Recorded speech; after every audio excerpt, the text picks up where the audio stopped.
It may seem incredible, but it is true. The world in which we live is a world of imagination. In fact, life itself is an activity of imagining. All that we behold, though it appears without, it is within, in our imagination, of which this world of mortality is but a shadow. Nothing appears or continues in being by a power of its own. Events happen because comparatively stable imaginal activities created them, and they continue in being only as long as they receive such support. Therefore, the secret of imagining is the greatest of all problems, to the solution of which everyone should aspire. For supreme power, supreme wisdom, and supreme joy lie in the solution of this great mystery.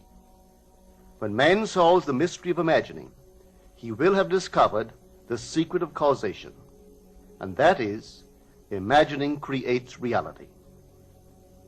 Divine imagining and human imagining are not two powers at all, but one. The valid distinction which exists between them lies not in the substance with which they operate, but in the degree of intensity of the operant power itself. Acting at high tension, an imaginal act is an immediate objective fact. Keyed low, an imaginal act is realized in a time process. Human history, with its forms of governments, its revolutions, its wars, and in fact the rise and fall of nations, could be written in terms of the imaginal activities of men and women. All imaginative men and women are forever casting forth enchantments, and all passive men and women who have no powerful imaginative lives are continually passing under the spell of their power.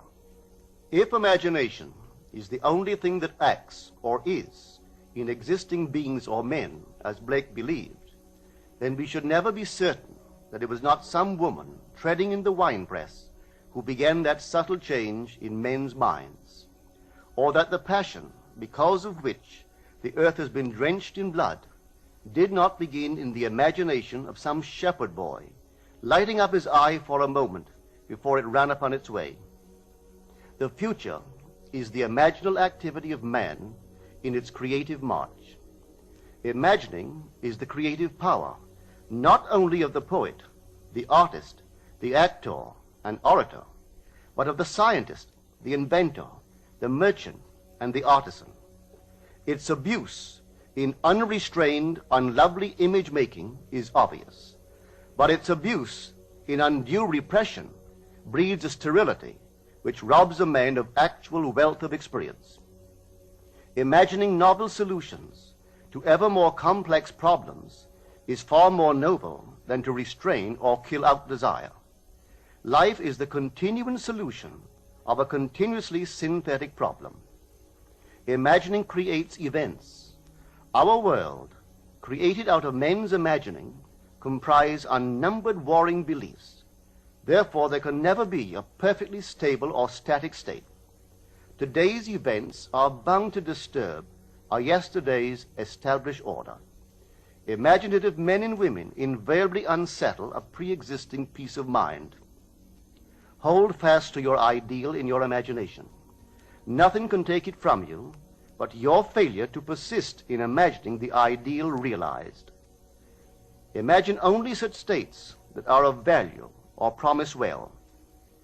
To attempt to change circumstances before we change our imaginal activity is the struggle against the very nature of things. There can be no outer change until there is first an imaginal change. Everything we do, unaccompanied by an imaginal change, is but futile readjustment of surfaces.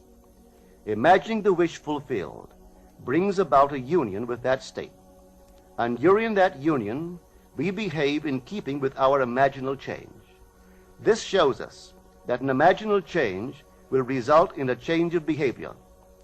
However, our ordinary imaginal alterations, as we pass from one state to another, are not transformations, because each of them is so rapidly succeeded by another in the reverse direction.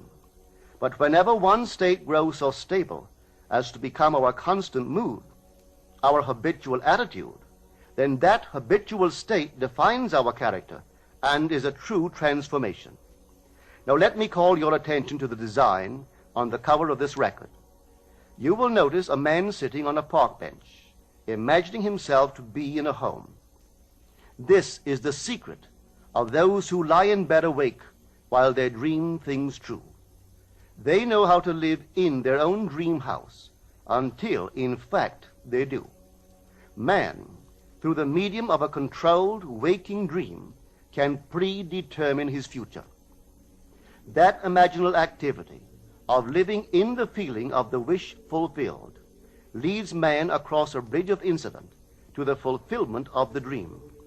If we live in the dream, thinking from it and not of it, then the creative power of imagining will answer our adventurous fancy, and the wish fulfilled will break in upon us and take us unawares. Man is all imagination. Therefore, a man must be where he is in imagination, for his imagination is himself. To realize that imagination is not something tied to the senses or enclosed within the spatial boundary of the body is most important. Although man moves about in space by movement of his physical body, he need not be so restricted. He can move by a change in what he is aware of. However real the scene on which sight rests, man can gaze on one never before witnessed. He can always remove the mountain if it upsets his concept of what life ought to be. This ability to mentally move from things as they are to things as they ought to be is one of the most important discoveries that man can make. It reveals man as a center of imagining, with powers of intervention which enable him to alter the course of observed events, moving from success to success through a series of mental transformations of nature, of others, and himself. How does he do it? Self-abandonment. That is the secret. He has to abandon himself mentally to his wish fulfilled, in his love for that state, and in so doing live in the new state and no more in the old state. Now we can commit ourselves to what we do not love. So the secret of self-commission is faith plus love. Faith is believing what is incredible.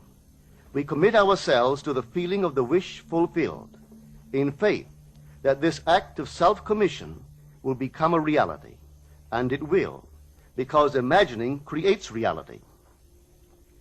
Imagination is both conservative and transformative. It is conservative when it builds its world from images supplied by memory and the evidence of the senses. It is creatively transformative when it imagines things as they ought to be, building its world out of the generous dreams of fancy. In the procession of images, the ones that take precedence naturally are those of the senses. Nevertheless, a present sense impression is only an image. It does not differ in nature from a memory image or the image of a wish. What makes a present sense impression so objectively real is the individual's imagination functioning in it and thinking from it, whereas in a memory image or a wish, the individual's imagination is not functioning in it and thinking from it, but is functioning out of it and thinking of it. If the individual would enter into the image in his imagination, as the design on the cover of this record suggests, then would he know what it is to be creatively transformative. Then would he realize his wish, and then he would be happy. Every image can be embodied, but unless man himself enters the image and thinks from it, it is incapable of birth. Therefore, it is the height of folly to expect the wish to be realized by the mere passage of time. That which requires imaginative occupancy to produce its effect obviously cannot be effected without such occupancy. We cannot be in one image and not suffer the consequences of not being in another. Imagination is spiritual sensation. Enter the image of the wish fulfilled, then give it sensory vividness and tones of reality by mentally acting as you would act were it a physical fact. Now, this is what I mean by spiritual sensation. Imagine that you are holding a rose in your hand. Smell it. Do you detect the odor of roses? Well, if the rose is not here, why is its fragrance in the air? Through spiritual sensation, that is, through imaginal sight, sound, scent, taste, and touch, man can give to the image sensory vividness. If he does, all things will conspire to aid his harvesting. And on reflection, he will see how subtle were the threads that led to his goal. He could never have devised the means which his imaginal activity used to fulfill itself. If man longs to escape from his present sense fixation, to transform his present life into a dream of what might well be, he has but to imagine that he is already what he wants to be, and then feel the way he would expect to feel under such circumstances. Let him, like the make-believe of a child who is remaking the world after its own heart, create his world out of pure dreams of fancy. Let him mentally enter into his dream. Let him mentally do what he would actually do were it physically true. He will discover that dreams are realized not by the rich, but by the imaginative. Nothing stands between man and the fulfillment of his dreams but facts, and facts are the creations of imagining. If man changes his imagining, he will change the facts. Man and his past are one continuous structure. This structure contains all of the facts which have been conserved and still operate below the threshold of his surface mind. For him, it is merely history. For him, it seems unalterable, a dead and permanently fixed past. But for itself, it is living. It is part of the living age. We cannot leave behind us the mistakes of our past, for nothing disappears. Everything that has been is still in existence. The past still exists, and it gives and still gives its results. Man must go back in memory, seek for and destroy the causes of evil, however far back they lie. This going into the past and replaying a scene of the past in imagination as it ought to have been played the first time, I call revision. And revision results in repeal. Changing our lives means changing the past. The causes of the present evil are the unrevised scenes of the past. The past and the present form the whole structure of man.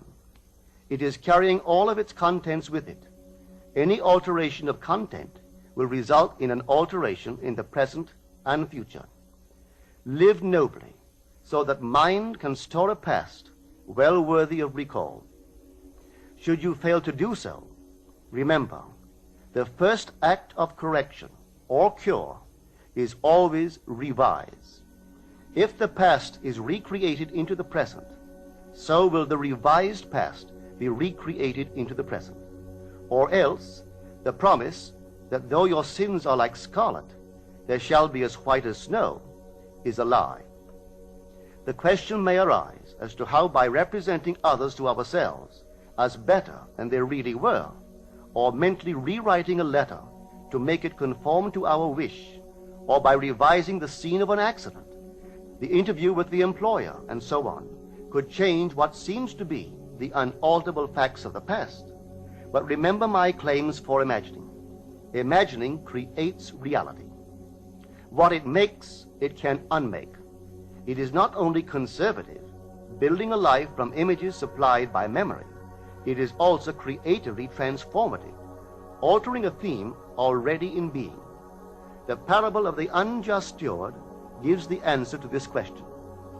We can alter our world by means of a certain illegal practice, by means of a falsification of the facts, that is, by means of a certain intentional alteration of that which we have experienced, and all this is done in one's own imagination. This is a form of falsehood which not only is not condemned, but is actually approved in the gospel teaching.